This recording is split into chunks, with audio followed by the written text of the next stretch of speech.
กราบทักทายสบายดีพ่อแม่พี่น้องเนาะมื้อนี้ก็มาพบมาพอกับเบาคอนชนบทคือเก่าพี่น้องมื้อนี้เบาคอนกาสิพาพ่อแม่พี่น้องมาเกี่ยวข้าวไอเบนเนาะเพราะว่าแดดอีกแล้วมื้อนี้เนาะ2-3 มื้อก่อนแม่นฝนตกพี่น้องก็เลยมาเกี่ยวข้าวอีกมื้อนี้เนาะเพราะว่าแดดเนาะโอเคพี่น้องไปรับชมนำกันพี่น้องเอ้ยตอนนี้ก็มาหอดหน้าแล้วพี่น้องเอ้ยนี่เนาะหน้าของไอ้เบนเนาะท่านเบนตัวนี้มันหน้าของแม่บกรเนาะที่ว่าแล้วคนเมื่อสุดก่อนนี่เนาะนี่ต่อหน้าของท่านเบนพี่น้องเอ้ย2 ตาคือกันเนาะแล้วตาของท่านเบนแมนสิต่อหน้าของบกรต่อเนาะ3 ตาหน้าของบกรพี่น้อง3 ตาน้อยๆเนาะบุหัวาสิได้จักเป่าเนาะ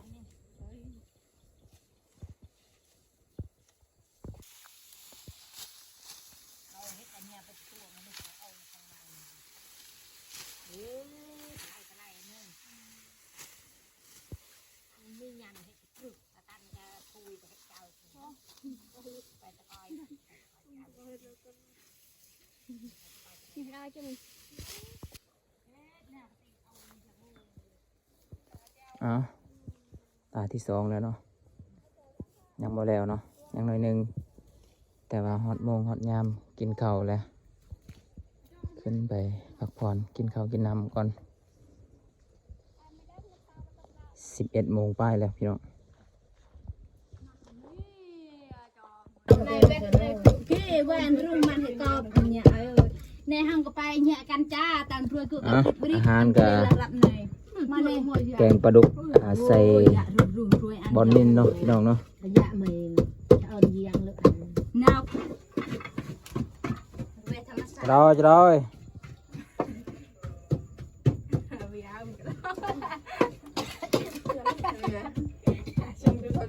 อ้าวแกงปลาดุกบอนนินกับหน่อไม้ตำมะทั่วคือเก่า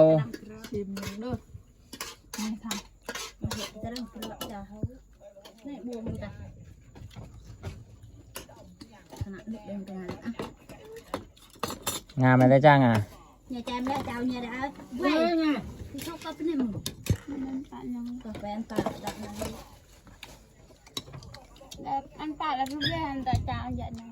ăn tạt cha cả vậy nè ăn tí chuyện nhé đâu đi ăn sạchเอาเนี่ยงานเนี่ยไหมเนี่ยเอาเตรียมพอสบายเนี่ยก็ได้ละเยอะกัดเพกเลยมึงไงไหนเอายาวไปโอเคพี่น้องเนาะหลังจากกินข้าวกินน้ำแล้วพากันพักผ่อนเนาะ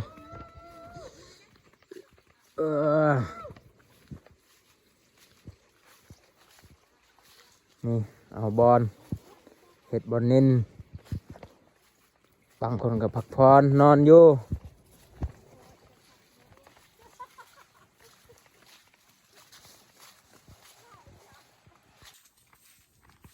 พี่น้องตอนนี้บอคอนสิพาพ่อแม่พี่น้องมาจอบเบิ่งกล้วยของบอคอนเนาะ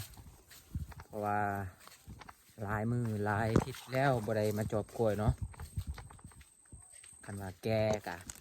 สิตัดกล้วยขายอีกแหละพี่น้องเอ้ยกับบ่มีเงินตลอดเลยเนาะช่วงนี้เนาะจะสิหาเงินแนวใดเนาะ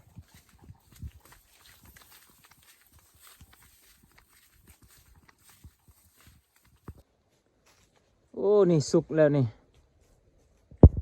เห็นบ่ฝนตกชุดก่อนนี่แหละประมาณ3 มื้อ 4 มื้อฝนตกเนาะสุกหมดแล้วนี่2 เครือเลยสุก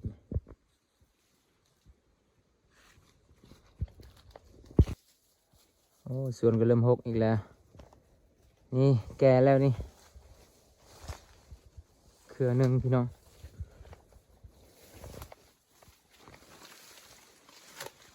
บุฮู้ว่าเขาซื้อโลเท่าไรกล้วยเนาะช่วงนี้เนาะบ่ได้ขายด้นเลยนี่ 2-3เครือเลย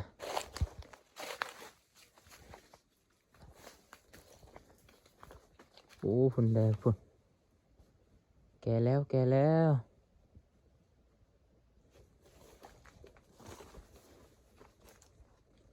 ทางพุ่นก็แก่ทางพุ่น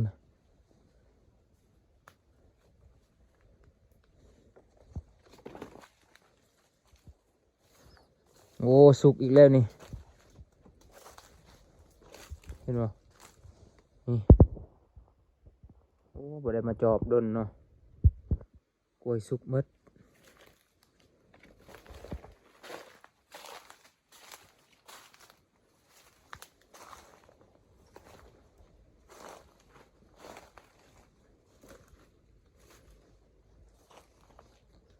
แกอยู่พี่น้องนี่ก็แกนี่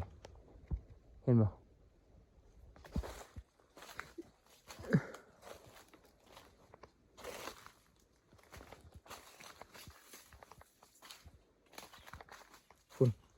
พุ่นก็แกพุ่นแกอยู่นะช่วงนี้เนาะ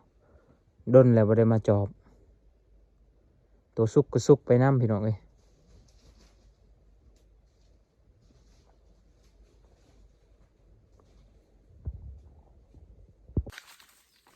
ช่วงนี้แมนบ่ได้ค่อยมีคนรักปานใดพี่น้องเนาะเพราะว่าราคากล้วยมันลงเนาะราคากล้วยลงก็เลยเขาบ่มารักเนาะถ้าว่าราคากล้วยขึ้นนี่โหมาจอบนำกับบ่ทันแต่ก็ต้องมีสักมือเนาะที่เราจะได้เจอคนที่รักกล้วยเนาะเพราะว่าเราก็มาจอบคู่มือเนาะช่วงนี้เนาะถ้าว่าราคากล้วยขึ้นกล้วยแก่เราก็สิมาจอบตลอดเลยบัดนี้เนาะเห็นอะไรก็ให้เจอเนาะไปพี่น้องลงไปเกี่ยวข้าวต่อเนาะบัดนี้เนาะกล้วยก็เห็นอยู่เนาะกล้วยแก่เนาะประมาณ10 เครือนี่แหละตอนนี้เราก็สิลงไปเกี่ยวข้าวคือเก่าเนาะและอีกมื้ออื่นมื้อนี่ก็สิได้มาตัดกล้วยแหละถ้าว่าเขาซื้อเนาะ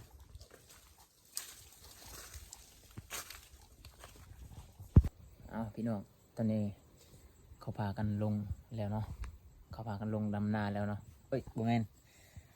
เขาพากันลงเกี่ยวข้าวแล้วพี่น้องบ่แม่นดำนาเนาะตอนนี้บ่ค่อนขอพักผ่อนก่อนแป๊บหนึ่งเนาะเพราะว่า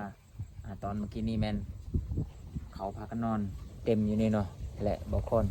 บ่มีบอนพักผ่อนบ่ค่อนก็เลยไปจอบสวนกล้วยของบ่ค่อนเนาะไปจอบเบิ่งกล้วยแก่พี่น้องเอ้ย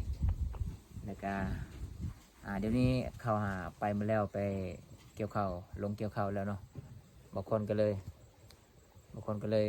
ขอพักนอนพักก่อนแป๊บหนึ่งเนาะเพราะว่าเมื่อยเนาะขอพักก่อนแป๊บหนึ่งพี่น้องจากนั้นก็สิไปลงไปเกี่ยวข้าวคือกันแหละตอนนี้ก็มีเขาเอาใบบอนเนาะเอาเมื่อตำเห็ดบอนนินเนาะพี่น้องเนาะนี่2 กระเป๋านี่เวลาบ่มีอาหารก็เลยกินตัวนี้แหละเนาะ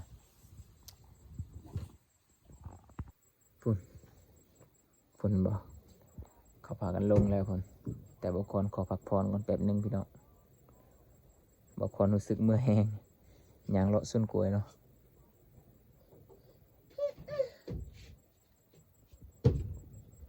มื้อนี้ถือว่าบรรยากาศนี่ถือว่าได้อยู่พี่น้องเลย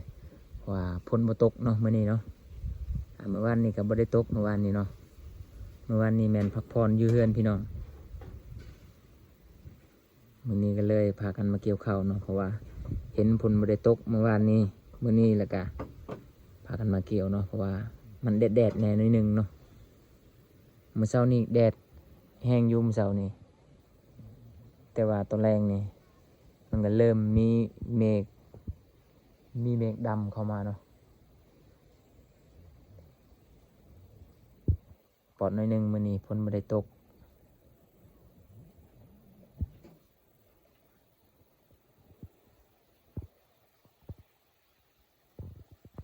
โอเคพี่น้องเนาะตอนนี้บางคนก็ได้นอนแล้วเนาะหน่อยนึงเนาะและตอนนี้บางคนก็สิ ลงไปเกี่ยวข้าวคือกันแล้วบัดนี้เนาะอ๋อพี่น้องเอ้ยนี่นี่แม่นนาของบ่าวคอนโอ้เบิ่งหนูผูกกินมาแล้วเข้ากันเนาะเขาก็พกขนาดเลยวันนี้โอ้มันบ่งามเลยทีนี้พี่น้องเอ้ยเบิ่งนี่เห็นบ่กก1-2กกจะซื้อเขานะพุ่นเฮ็ดจังไดบัดนี้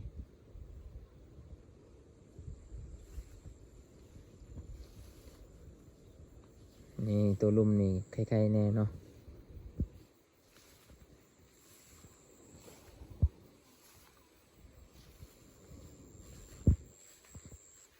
บ่งามเลยทีนี้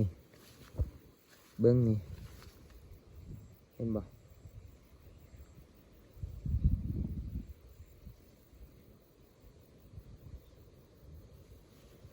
3 ตาเนาะนาของบ่าวคอนเนาะ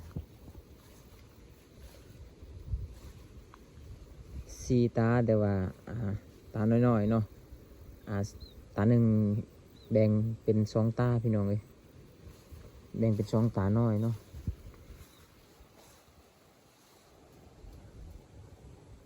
สิได้จักเป้าบัดนี้หน้าของบ่าวคอนนี่ปีกายนี่ก็ได้5 เป้าปีกายนี่พี่น้องเอ้ยปีกายนี่งามอยู่ปีกายนี่แต่ว่าปีนี้บ่งามจักสิได้จักเป้าเลยปีนี้บางทีก็2 เป้า3 เป้าก็ใครๆแน่เนาะ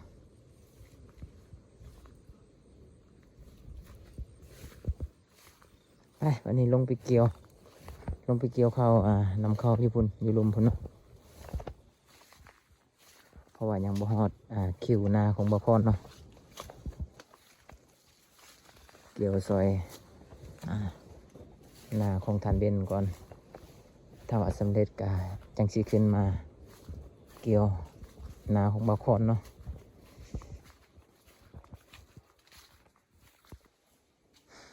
พี่น้องตอนนี้ก็เขาเจ้าเกี่ยวอย่างน้อยหนึ่งเนาะก็สิแล้วเนาะอย่างน้อยหนึ่งนี่ก็บางทีก็สิพากันกลับเลยเนาะไปไงเมื่อยพี่น้องเอ้ยนอนได้นอนบ่คักเนาะนอนบ่อิ่มปานใดมันเมื่อยแบบนี้อยากมาเกี่ยวข้าวเนี่ยเนาะ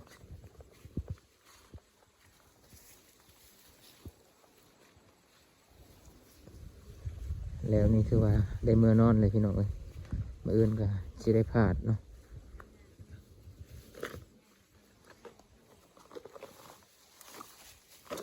นี่ตอกกระหลายอยู่นี่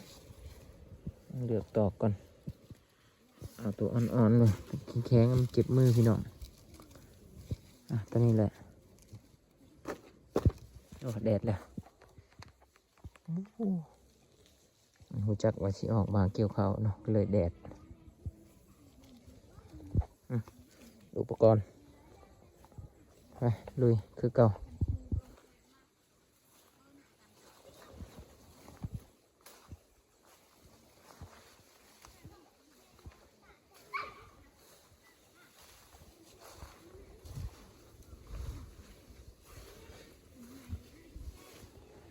เมื่อกี้นี่ก็6 คนพี่น้องแต่ว่ามาเพิ่มอีกผู้หนึ่งเนาะก็เป็น7 คนทางบ่าวคอนเลย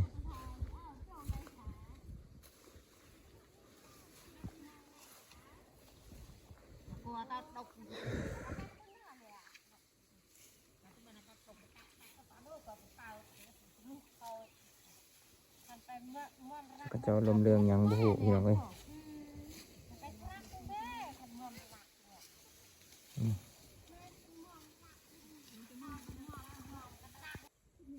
พี่น้องเอ้ยบ่าวคอนก็สิลงทางนี้เนาะ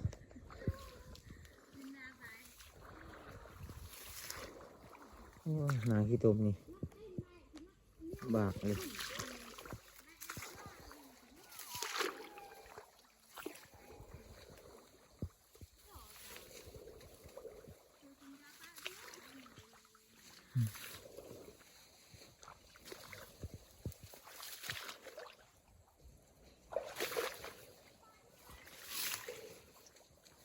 หนาวนี่ลงที่ตุ่มโอ้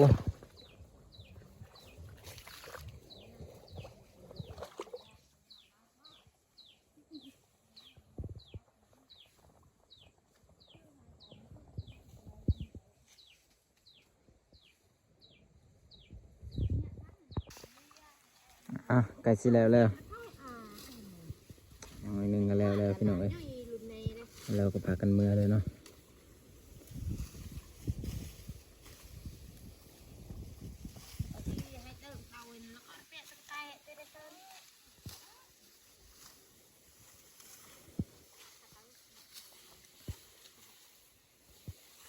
อย่าไปตะลึเตะมังเกะอย่าไปมาทีหลังมาเยอะดังกว่าแปะตาเนี้ย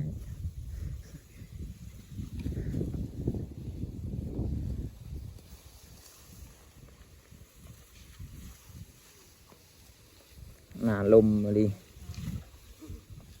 ขี้ตมลายดิพี่น้องหญ้ากันลายเนาะหกขนาดเลย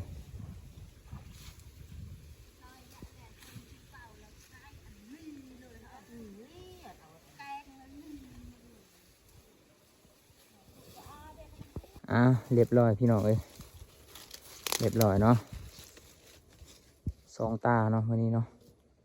ถือว่าเรียบร้อยเลยนาของทันเบนพี่น้องเจ้าของบ่ได้มาเจ้าของเรียบร้อยเนาะไปแล้วมาไปเที่ยงบัดนี้ฮะหาเปาชูโซ่เลยชูโซ่ชูให้cha đâu ấy kia kệ cho hành chú không kệ chú mớiได้chúบ่giờ chú ba chú kia về giờ chúโอเคพี่น้องเอ้ยสำหรับเกี่ยวข้าวมื้อนี้ก็สำเร็จเนาะยังแต่นาของบ่พรเองบัดนี้เนาะก็บ่ฮู้ว่าสิลงเกี่ยวมื้อใดพี่น้องเอ้ยว่ายันฝนตกนี่แหละพี่น้องเอ้ยถ้าว่าฝนบ่ตกก็ผาดเข้าของเบนเรียบร้อยแล้วก็สิลงต่อหน้าของบ่พรพี่น้องเนาะหน้าบ่พรบ่หลายดอกพี่น้องเอ้ยประมาณ2 เป้านี่แหละประมาณ2 เป้านี่แหละสูงสุดพี่น้องเพราะว่าเข้ามันบ่งามเนาะเบิ่งหั่นโอ้ยบ่งามเลยโอเคเนาะสำหรับคลิปนี้บ่พรก็สิขอจบเพียงเท่านี้ก่อนพี่น้องเอ้ยก็ขอบใจเนาะที่เข้ามารับชมแต่ต้นจนจบเนาะฝากกดไลค์กดแชร์เด้อแล้วก็กดติดตามเนาะเพื่อเป็นกำลังใจให้บ่พรแน่พี่น้องเอ้ยช่วงนี้ก็ยอดวิวก็บ่ขึ้นเลยเนาะโอเคเนาะเจอกันคลิปหน้าพี่น้องเอ้ย